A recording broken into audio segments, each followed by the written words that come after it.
एक लड़का अपने परिवार के साथ रहता था। उसके पिता जौहरी थे।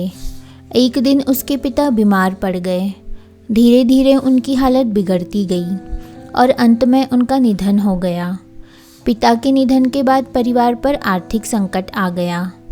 ऐसे में माँ ने अपना घर चलाने के लिए बेटे को अपना एक कीमती हार दिया और कहा कि इसे अपने चाचा की दुकान पर दिखा देना। वे भी एक जौहरी है। इसे बेचकर जो पैसा मिलेगा वह ले आना। लड़के ने जब अपने चाचा को यह हार दिखाया तो चाचा ने हार को अच्छे से देखा और कहा कि अभी बाज़ार बहुत मंदा है, इसे थोड़ा रुक कर बेचना तो अच्छे दाम मिल जाएंगे।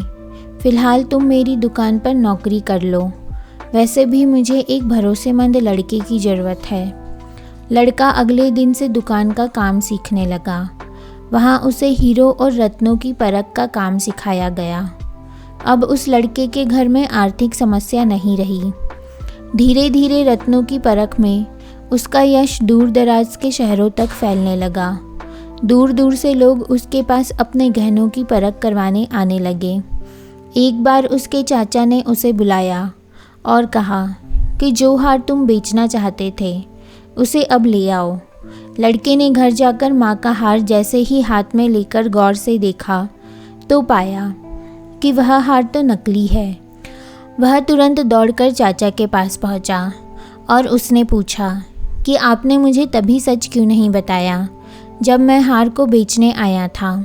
इस पर चाचा ने कहा कि अगर मैं तुम्हें उस समय सच बताता तो तुम्हें लगता कि संकट की घड़ी में चाचा भी तुम्हारी कीमती हार को नकली बता रहे हैं और तुम्हें मुझ पर यकीन नहीं होता।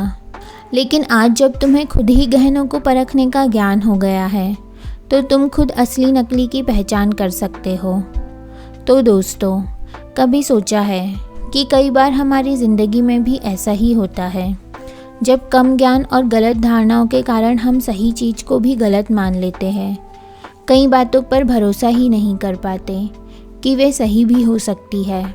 उम्र और समय के साथ जब हमें ज्ञान हो जाता है तब हमें एहसास होता है कि उस समय हम कितना गलत थे। आशा करती हूँ कि ये कहानी आपको ज़रूर पसंद आई होगी। इस पर आपकी क्या राय है हमें कमेंट करके ज़रूर बताइए। कहानी पसंद आई हो तो कहानी को लाइक और शेयर करना बिल्कुल भी ना भूलें। चैनल पर नए हो तो चैनल को सब्सक्राइब ज़रूर कीजिए। कहानी सुनने के लिए आपका बहुत बहुत धन्यवाद।